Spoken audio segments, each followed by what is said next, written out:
ప్రభువును రక్షకుడైన యేసుక్రీస్తు పరిశుద్ధమైన నామమున చేరవచ్చిన మీకందరికీ వందనాలు తెలియజేస్తూ ఉన్నాను. దేవుని వాక్యమైన బైబిల్లో నుండి ప్రభు అయిన యేసుక్రీస్తుకు గల 117 ఆత్మీయమైన పేర్లను గురించి మనము ఆలోచన చేస్తూ ఉన్నాం. ఈ దినమందు 12వ పేరుగా దేవుని వాక్యమైన బైబిల్లో నుంచి మనం చదివి ధ్యానం చేద్దాం. యోహాను సువార్త మొదటి అధ్యాయము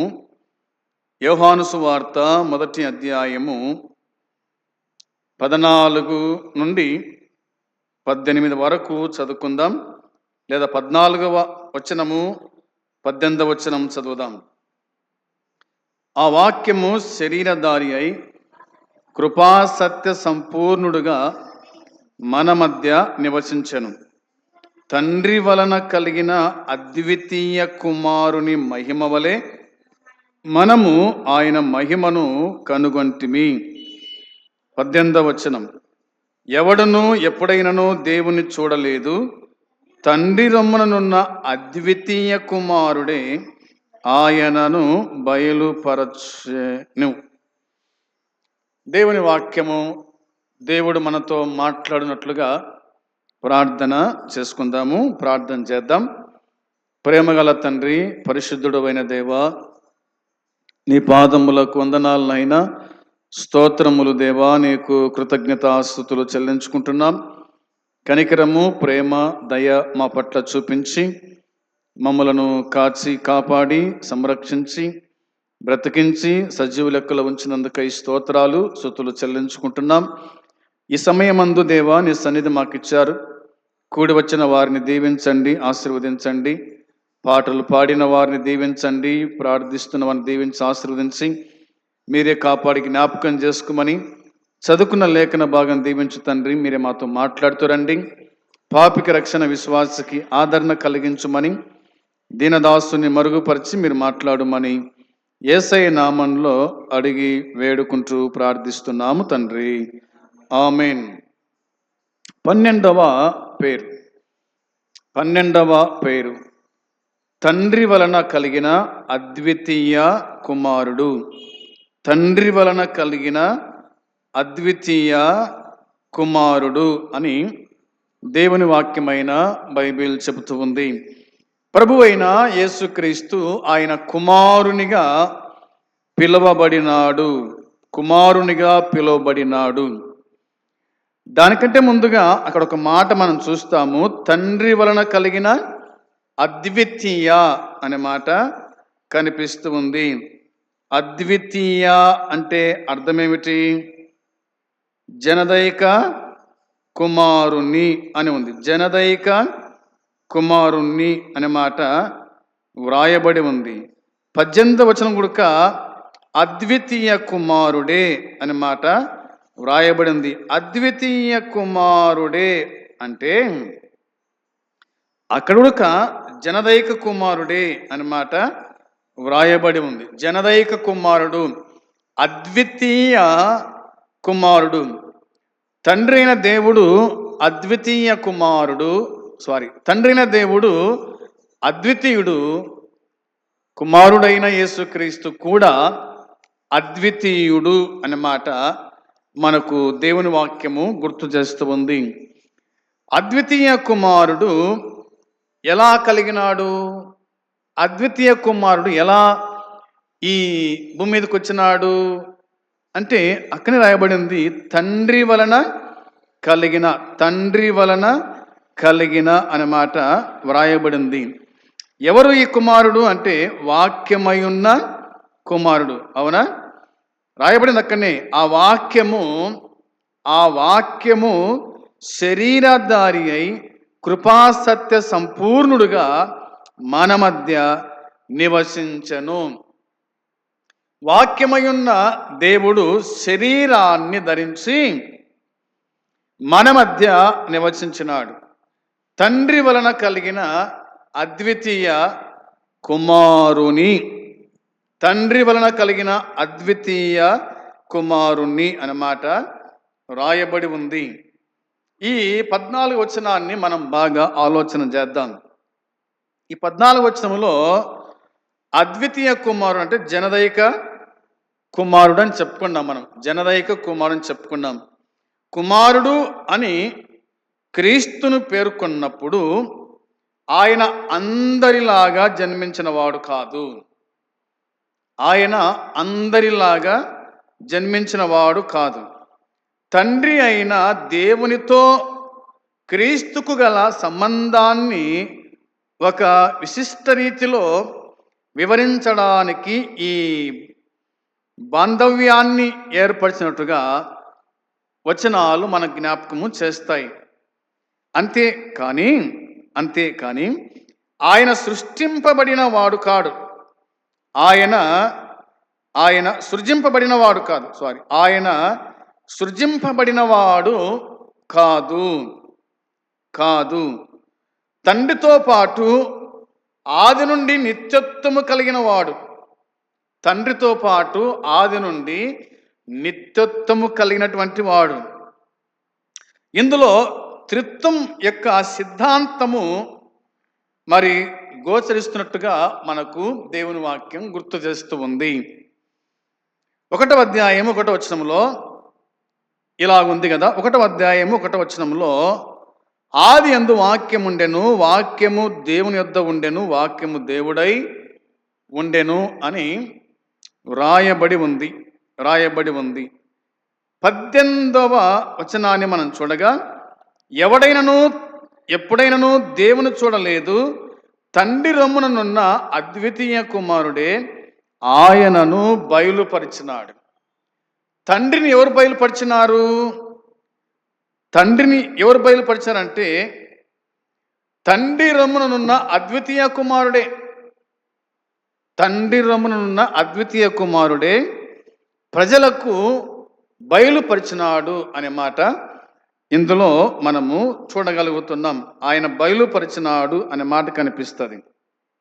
కాబట్టి ఇందులో త్రిత్వం కనిపిస్తుంది మనకు. అనగా తండ్రి ఉన్నాడు, కుమారుడు కూడా ఉన్నట్టుగా దేవుని వాక్యం మనకు గుర్తు చేస్తూ ఉంది. 3వ అధ్యాయము 16వ వచనంలో 3వ అధ్యాయము 16 నుండి 18 వరకు మనం చూస్తే దేవుడు లోకమును ఎంతో ప్రేమించెను కాగా ఆయన తన అద్వితీయ కుమారునిగా పుట్టిన వాని యందు విశ్వాసముంచు ప్రతి వాడును నశింపక నిత్య జీవము పొందినట్లు ఆయనను అనుగ్రహించెను. లోకము తన కుమారుని ద్వారా రక్షణ పొందుటకే గాని లోకమునకు తీర్పు తీర్చుటకు దేవుడు ఆయనను లోకములోనికి పంపలేదు. ఆయన యందు విశ్వాసముంచు వానికి తీర్పు తీర్చబడదు. విశ్వసింపని వాడు దేవుని అద్వితీయ కుమారుని నామందు విశ్వాసముంచలేదు గనుక వానికి ఇంతకు మునిపే తీర్పు తీర్చబడెను అన్నమాట వ్రాయబడింది. ఈ 3 వచనాల్లో మనం చూడగా అద్వితీయ అనే మాట మనకు కనిపిస్తూ ఉంది. అవునా? దేవుడు లోకమును ఎంతో ప్రేమించెను కాగా ఆయన అంటే దేవుడు తన అద్వితీయ కుమారునిగా అన్నాడు. అద్వితీయ అనే మాట ఇక్కడ మనకు కనిపిస్తూ ఉంది. అంటే అర్థం ఏమిటి? జనదైక కుమారుడుగా అనే మాట మనం చూస్తూ ఉన్నాం. కాబట్టి గుర్తుపెట్టుకుందాం, పుట్టిన వాని యందు విశ్వాసముంచు ప్రతి వాడు నశింపక నిత్య జీవాన్ని పొందడానికి ఆయనను మనకు అనుగ్రహించినాడు. అనగా తండ్రి దేవుడు కుమారుడని యేసుక్రీస్తును మనకు ఆయనను అనుగ్రహించాడు అన్నమాట కనిపిస్తుంది. తర్వాత చూడండి 17వ వచనంలో లోకము తన కుమారుని ద్వారా రక్షణ పొందుటకే గాని లోకమునకు తీర్పు తీర్చుటకు దేవుడు ఆయనను లోకములోనికి పంపలేదు. తండ్రి అయిన దేవుడు కుమారుని యేసుక్రీస్తును లోకములకు ఎందుకు పంపినాడంట? తీర్పు తీర్చడానికి కాదు, కుమారుని యందు విశ్వాసం ఉంచడానికి. అవునా? విశ్వాసం ఉంచడానికి, రక్షణ పొందడానికే రక్షకుడుగా ఈ లోకానికి వచ్చినట్టుగా మనం చూస్తాం. 18వ వచనంలో ఆయన యందు విశ్వాసముంచు వానికి తీర్పు తీర్చబడదు. ప్రభువైన యేసుక్రీస్తునందు విశ్వాసముంచు వానికి తీర్పు తీర్చబడదు. విశ్వసింపని వాడు దేవుని అద్వితీయ కుమారుని నామమందు విశ్వసింపలేదు గనుక వానికి ఇంతకు ముందే తీర్పు తీర్చబడింది. విశ్వాసముంచిన వానికి తీర్పు తీర్చబడదు, విశ్వాసముంచని వానికి తీర్పు తీర్చబడుతూ ఉంది అనే మాటలు ఇందులో మనము చూస్తూ ఉన్నాం అనేది గమనించు వారమై ఉండాలా. మార్క్సు వార్త 1:11 మార్క్సు వార్త 1వ అధ్యాయము చూడండి, 11వ వచనం చదువుదాం. మార్క్సు వార్త 1వ అధ్యాయము 11వ వచనాన్ని మనము చూడగా, మరియు నీవు నా ప్రియ కుమారుడవు, నీ యందు నేను ఆనందించుచున్నానని ఒక శబ్దం ఆకాశం నుండి వచ్చాను అన్నమాట. ఇక్కడ ఒక ఇద్దరు కనిపిస్తారు. తండ్రిన దేవుడు కుమారుడైన యేసుక్రీస్తుతో మాట్లాడుతూ ఉన్నాడు. ఏమని మాట్లాడుతున్నాడు ఆయన? నీవు నా ప్రియ కుమారుడవు, నీ యందు నేను ఆనందిస్తున్నాను కదా, నువ్వు నా ప్రియ కుమారుడవు, నేను నీ యందు ఆనందిస్తున్నాను అని చెప్పినట్టుగా ఒక శబ్దం వినబడినట్టుగా దేవుని వాక్యం మనకు గుర్తు చేస్తూ ఉంది. కాబట్టి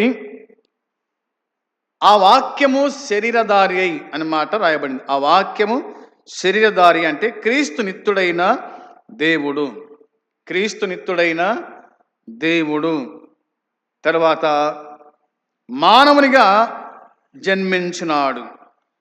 క్రీస్తు నిత్యుడైన దేవుడు అయితే మానవునిగా జన్మించినాడు. మానవత్వము, దైవత్వము ఈ రెండు లక్షణాలు సమంగా ఆయనలో ఏకమైనట్టుగా మనము చూడగలుగుతూ ఉన్నాం.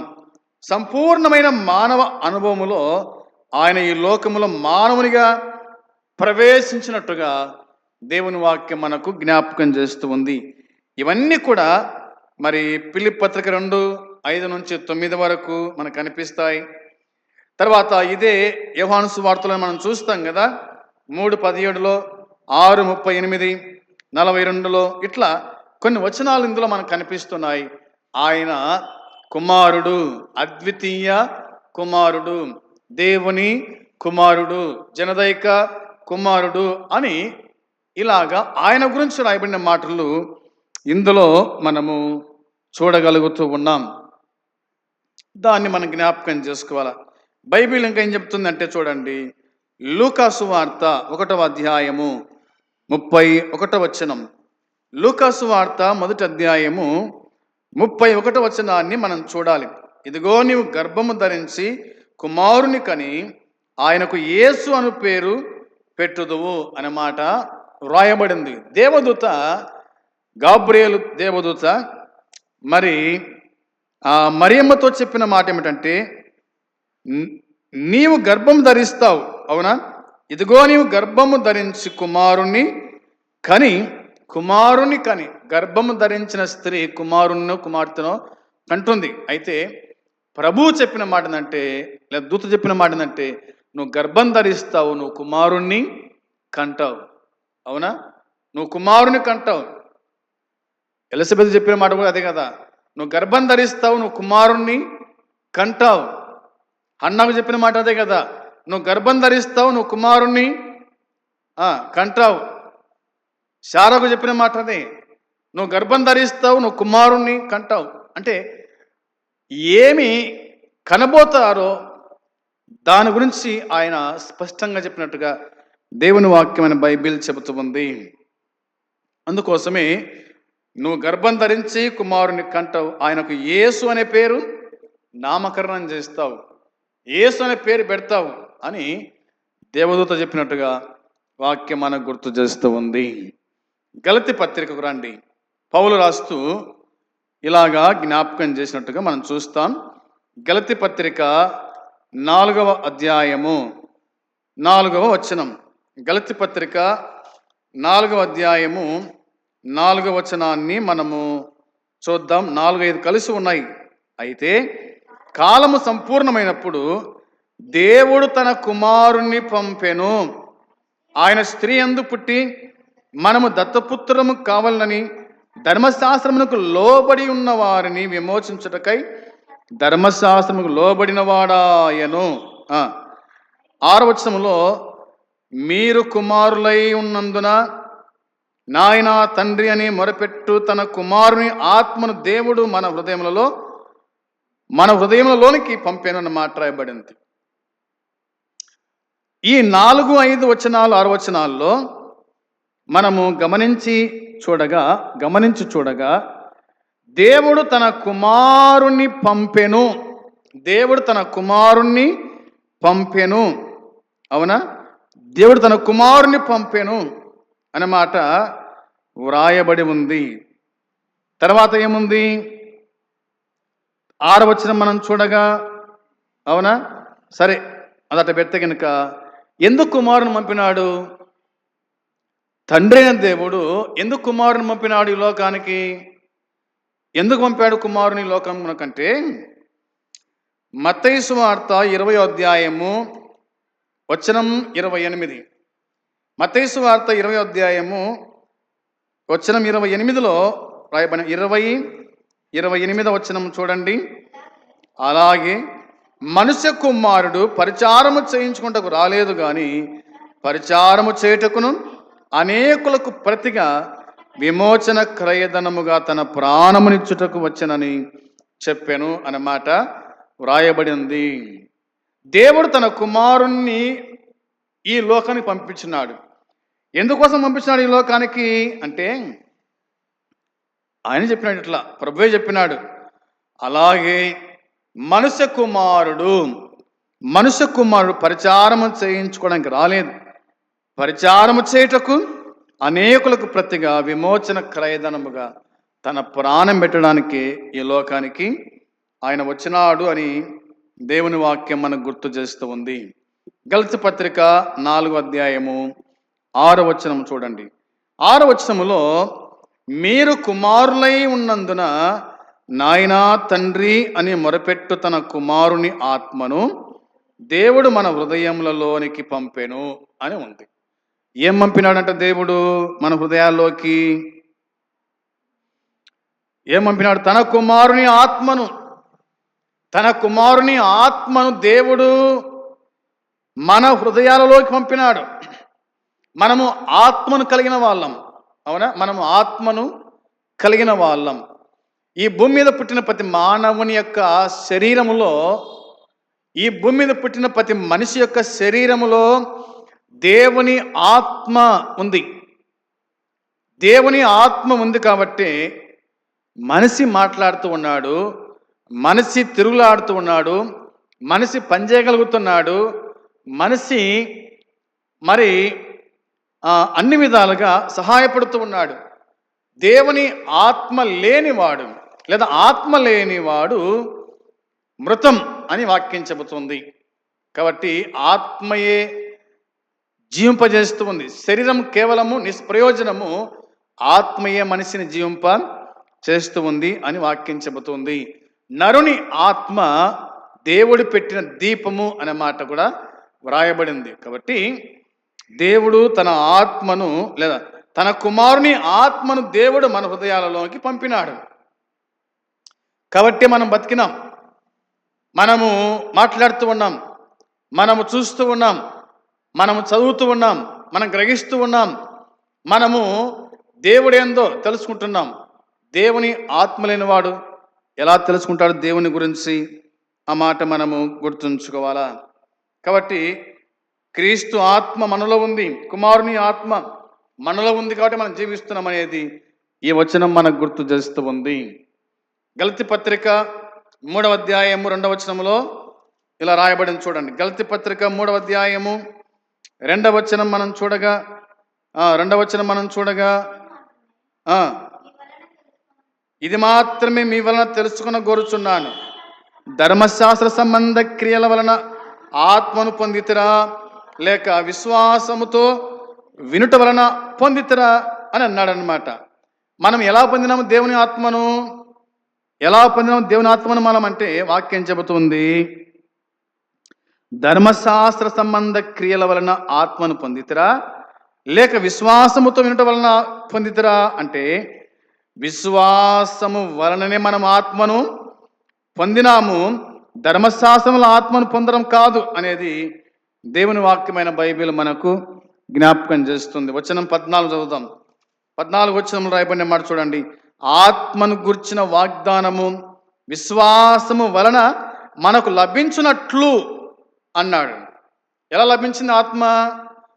దేవుడు ఎలా ఆత్మను మనకిచ్చాడంటే వాక్యం చెబుతుంది, ఆత్మను గురించిన వాగ్దానము విశ్వాసము వలన మనకు లభించునట్లు అబ్రహాం పొందిన ఆశీర్వచనం క్రీస్తు యేసు ద్వారా అన్యజనులకు కలుగుటకై క్రీస్తు మన కోసము శాపమై మనలను ధర్మశాస్త్రం యొక్క శాపము నుండి విమోచించను. ఇందును గూర్చి మ్రాను మీద వేలాడిన ప్రతివాడు శాపగ్రస్తుడు అని రాయబడి ఉంది అన్నమాట ఉంది. కాబట్టి ఆత్మను గురించిన వాగ్దానము అనే మాట చూస్తున్నాం. కాబట్టి విశ్వాసం ఉంచిన వానికి దేవుడు తన ఆత్మను ఇస్తాడు అనేది లేఖనం మనకు గుర్తు చేస్తూ ఉంది. రోమాపత్రిక 8వ అధ్యాయము 15వ వచనం. రోమాపత్రిక 8వ అధ్యాయము చూడండి. 8వ అధ్యాయము 15వ వచనము చూడాలి. ఏలైనగా మరలా భయపడుటకు మీరు దాస్యపు ఆత్మను పొందలేదు కానీ దత్తపుత్ర ఆత్మను పొందితిరి. ఆ ఆత్మ కలిగిన వారమై మనము అబ్బా తండ్రి అని మొరపెట్టుచున్నాము. ఏ ఆత్మను పొందినామంట? మనము దాస్యపు ఆత్మను పొందలేదు. దాస్యపు ఆత్మను పొందలేదు కానీ దత్తపుత్ర ఆత్మను పొందినామంట. దత్తపుత్ర ఆత్మ అంటే ఏమిటి? సుకృత పుత్రాత్మ అనే మాట మనకు పుట్నోట్లో కనిపిస్తూ ఉంది. కాబట్టి ఆయన ఆత్మను మనం పొందినాం. దత్తపుత్రాత్మను మనము పొందినట్టుగా దేవుని వాక్యం మనకు గుర్తు చేస్తూ ఉంది. ఈ విషయాలు మనము అర్థం చేసుకునే వారుగా ఉందాము. అది జ్ఞాపకం చేస్తుంది దేవుని వాక్యం. కాబట్టి అందుకోసమే మనం అబ్బా తండ్రి అని మొరపెడుతూ ఉన్నాము, ప్రార్థన చేస్తూ ఉన్నాము అనేది లేఖనాలు మనకు జ్ఞాపకం చేస్తాయి. ఇంకా ఏం రాయబడింది బైబిల్ అంటే, నిజముగా ఈయన దేవుని కుమారుడు అనడానికి ఒక మాట వ్రాయబడింది. ఆయన దేవుని కుమారుడా అంటే నిజముగా అనే మాట చూద్దాం. చూడండి, మత్తయి సువార్త 27:54లో, మత్తయి సువార్త 27వ అధ్యాయము 54వ వచనం. 54వ వచనంలో శతాధిపతియు అతనితో కూడా యేసునకు కావలి ఉన్న వారును భూకంపమును జరిగిన కార్యమంటిని చూచి మిక్కిలి భయపడి నిజముగా ఆయన దేవుని కుమారుడని చెప్పుకొనిరి. నిజముగా ఆయన దేవుని కుమారుడు అని ఎప్పుడు చెప్పుకున్నారంట వీళ్ళు? ఎప్పుడు చెప్పుకున్నారు వీళ్ళు అంటే చూడండి, భూకంపము జరిగిన కార్యం అంటిని చూచి, అవునా, ఆయన చనిపోవట చూచి ఆయన సిలువలో 7 మాటలు పలికినాడు, అవునా. ఆ తర్వాత ఆయన చనిపోయినాడు. ఆయన మరణం ఇవల్ల చూసిన తర్వాత శతాధిపతియు అతనితో కూడా యేసునకు కావలి ఉన్న వారందరూ కూడా భూకంపము జరిగిన కార్యం అంటిని చూచి మిక్కిలి భయపడ్డారంట. భయపడి ఇట్లా అన్నారు, నిజముగా ఆయన దేవుని కుమారుడే. నిజముగా ఆయన దేవుని కుమారుడే. ఆయన దేవుని కుమారుడు, అవునా. ఆయన మరణము ఆయన కుమారునత్వాన్ని మనకు చూపిస్తూ ఉంది. ఆయన మరణించిన తర్వాత కూడా ఆయన దేవుని కుమారుడుగా ఆయన పిలువనట్టుగా వాక్యము చెబుతుంది. అందును బట్టి ప్రభు అయిన యేసుక్రీస్తుకు గల మరి 117 పేర్లలో 12వ పేరుగా తండ్రి వలన కలిగిన అద్వితీయ కుమారుడు అనే మాట కనిపిస్తుంది. ఈ కుమారుని ద్వారానే మనకు రక్షణ, ఈ కుమారుని ద్వారానే మనకు విమోచన, ఈ కుమారుని ద్వారానే మనకు పరలోకము, మోక్షం అనేటువంటిది మనం గుర్తుంచుకోవాలి. ఆ కుమారుడే మనల్ని ప్రేమించి మన కోసమై అప్పగించబడి, కొట్టబడి కదా, సిలువ వేయబడి, ఆయన చనిపోయి సమాధి తిరిగి లేచినాడు. ఆ ప్రభువైన యేసుక్రీస్తు మనకు కుమారుడుగా ప్రత్యక్షమైనట్టుగా మనం చూస్తాం. కాబట్టి ఆ కుమారుని యందు విశ్వాసం ఉంచువాడు నిత్యజీవం గలవాడు, కుమారుని యందు విశ్వాసం ఉంచని వాడు నిత్యజీవాన్ని పొందలేడు, నరకానికి వెళ్తాడు. అందుకోసమే యేసుక్రీస్తు యందు విశ్వాసం ఉంచండి, పాపక్షమాపణ మారు మనసు పొంది రక్షకుని తెలుసుకొని దేవుని రాజ్యము చేరండి. అట్టి కృప దేవుడు మనకు అనుగ్రహించునుగాక. ఆమేన్. ప్రేమగల తండ్రి, మీ కొందనాలు, స్తోత్రం, స్తుతులు చెల్లించుకుంటున్నాం. మీరు అందించిన లేఖనము దీవించి ఆశీర్వదించారు. అనేకులు వినడానికి మీరు కృప చూపించినందుకై స్తోత్రం చెల్లించుకుంటున్నాం. దేవా, విశ్వాసకి ఆదరణ కలిగించారు. నీ ద్వారా మాత్రమే రక్షణ, మారు మనస్సు అనే సంగతి జ్ఞాపకం చేసి వచ్చినందుకై స్తుతిస్తున్నాం. ఈ విన్న వాక్యం దీవించి ఆశీర్వదించండి. అందరి ఉదయాల కార్యం జరిగించి పత్ఫలం దయచేయమని మీకు అప్పగించుకుంటూ యేసుక్రీస్తు పరిశుద్ధమైన నామమున ప్రార్థించి అడిగి స్తుతించి వేడుకుంటున్నాము తండ్రి. ఆమేన్. పరలోకమందున తండ్రి ప్రేమ, మన ప్రభు అయిన యేసుక్రీస్తు కృప, పరిశుద్ధాత్మ సన్నిధి సహవాసం కూడి వచ్చిన మనకు సకల పరిశుద్ధులకు ఇప్పుడు ఎల్లప్పుడు సదాకాలము తోడై ఉండును గాక. ఆమేన్. అందరికి వందనాలు.